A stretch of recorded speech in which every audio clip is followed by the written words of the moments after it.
Well, a controversial bill has been turning some heads right here in our area. Yeah, yesterday, Files One's Molly Rokasi brought us part one of her series on the Aid in Dying for the Terminally Ill Act.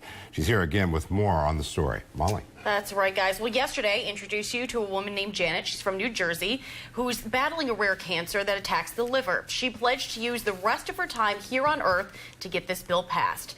Well, tonight, we're hearing from two religious leaders to get their take on this issue.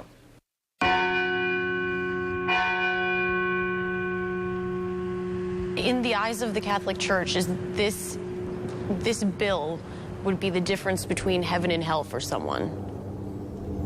Well, the church never makes any declaration on where a person is going to go.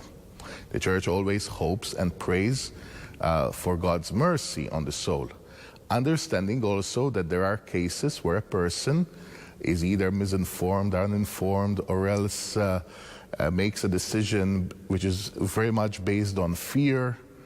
So is Janet Colbert, the New Jersey woman battling that rare liver disease, one of those cases?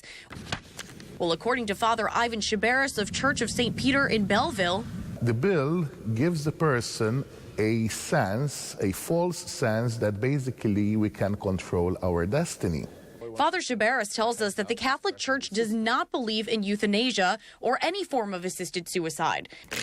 So what would he tell the critics who say, God doesn't want me to suffer? The church sees that there is a purpose to the suffering. We live in a society that somehow seeks to hide any form of suffering. Meaning that suffering is an affirmation of life, and a person on their deathbed can help another appreciate their good health. Who are we to know? Father Shabaris says he's seen a few parishioners whom he now calls a miracle, one especially with a brain aneurysm who pulled through. So are there any special circumstances that the Catholic Church would allow where someone on life support could be assisted in dying? In the eyes of the Church, what is the difference between taking a handful of pills and someone pulling the plug on someone? When there's absolutely no way that a person can continue, for example, to breathe without the assistance of a machine, that is one thing. But purposely, consciously taking a set of pills to end one's life consciously, that is considered something more serious, more grievous. So what about other religions? Well, we spoke with one New Jersey rabbi who tells us within the Jewish faith, the lines are blurred. I feel that it's important for people to be able to end their pain if they need to end their pain. But in terms of the Jewish perspective on taking one's life, that's a bigger question. The question being, how do you know when it's really the end of your life? We don't know. We don't have a perfect answer for that. But in Jewish tradition, suicide is forbidden. Assisting somebody in suicide is forbidden. Euthanasia, it's all forbidden.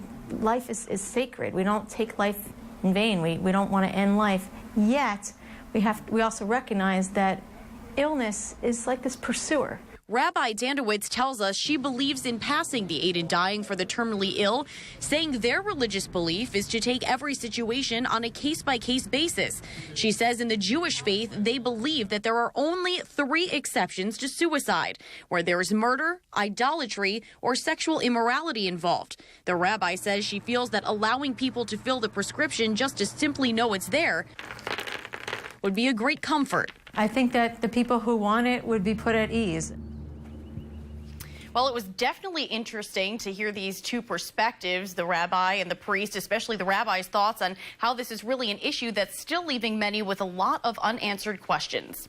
And tomorrow, in our final part of the series, we'll be hearing from medical experts about the technicalities of this bill.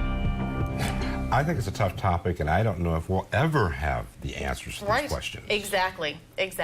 It's great, though, hearing her point of view. I mean, I think it's really up to the person who's going through this. They have their own opinion. Exactly, nice and at first I would think when I was interviewing these people, oh, it's going to be, no on both sides, and then, wow. All right, thank you, Molly. Molly, thank you.